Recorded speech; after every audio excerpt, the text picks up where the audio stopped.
السلام علیکم ورحمۃ اللہ وبرکاتہ۔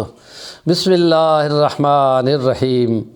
لقد من اللہ علی المؤمنین اذ بعث فیہم رسولا من انفسہم یتلو علیہم آیاتہ ویزکیہم ویعلمہم الکتاب والحکمہ۔ رب اشرح لی صدری ویسر لی امری واحلل عقدۃ من لسانی یفقہوا قولی۔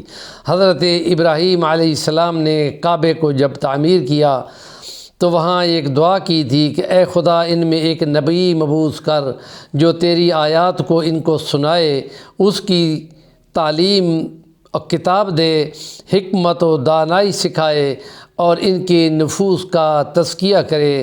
ان تمام بے شمار قبائل عرب میں یہ سلسلہ کعبے کے نسبت سے چلتا آ رہا تھا، اور پھر آخر پہ اللہ نے اپنا وہ پیغمبر اتار دیا جس نے ان کے سامنے کتاب پڑھی، اس کی تعلیم دی، ان کو حکمت و دانائی اور ان کے نفوس کو پاک کیا۔ اور جب مکہ فتح ہوا تو یہ سارے قبائل ایک دم اس کی طرف آ لگے یکے بعد دیگرے، اور ان وفود نے چاہا کہ ان کو کچھ نصیحت کی جائے، ان کے نفوس کو پاک کیا جائے، ان کی غلطیاں درست کی جائیں، اگر جنگ کے معاملے ہیں تو ان کے ساتھ صلح صفائی کی جائے، اور یہ تمام باتیں وہ خود سیکھنے آتے تھے۔ تو نبی پاک کی اس حکمت بھری گود میں انہوں نے ساری باتیں سیکھیں اور پھر آگے دنیا کو انہوں نے پہنچائیں۔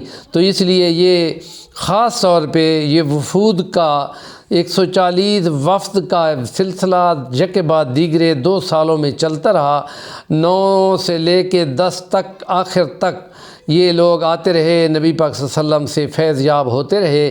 اب ہم تذکرہ کرتے ہیں 8ویں ولاگ میں ایک قبیلے کا، جو ہے نا قبیلہ جو غیان قبیلے کی شاخ تھی، اور یہ بت پرست تھے بہت بڑے پیمانے کے، اور ان کا ایک سردار آتا ہے، 2 افراد کے ساتھ یہ آتے ہیں، اور وہ عمرو بن مرہ جوہنی تھا، جو بت پرستی کے مرکز کا متولی بھی تھا، لیکن اس کو یہودیوں میں مدینہ کے اندر اور یمن اور ان والے علاقوں میں عیسائیوں سے ان تمام قبائل نے سن رکھا تھا کہ یہ دونوں بڑے مذاہب کے لوگ ایک نبی کے منتظر ہیں کہ جو ان کی کتابوں میں لکھا ہوا ہے۔ تو ان باتوں کی بھنک ان کو بھی پڑی ہوئی تھی کہ جس وقت ان کو معلوم ہوا کہ مکہ میں پیغمبر محمد مصطفیٰ ابن عبداللہ وہ وہاں پہ آیا ہوا ہے، تو وہ سننا چاہ رہے تھے کہ دیکھو کیا بات ہے۔ تو جس وقت اس بات کو اس بندے نے سنا، عمرو بن مرہ جوہنی نے، تو ایک دم اس پہ سارے مسئلے کشاں ہو گئے، اور وہ اسلام کی جھولی میں آ گرا، اور اس نے بت پرستوں کا کھاتا ختم کیا، اپنے معبد کو، بتوں کو توڑ پھوڑ دیا، صاف کر دیا۔ اور چونکہ ایک بڑے قبیلے کا سردار تھا، اور تمام قبائل کے لوگوں کو، اپنے خاص طور پہ قبائل کے لوگوں کو جب تبلیغ کی تو سارے ہی لوگ مسلمان ہو گئے، اور سوائے ایک بندے کے جو مسلمان نہیں ہوا تھا۔ تو یہ جو نام انہوں نے رکھے ہوئے تھے وہ سارے مشرکانہ تھے۔ تو ان کے آنے والے بندوں میں ایک عبد العزیٰ بن بدر تھا۔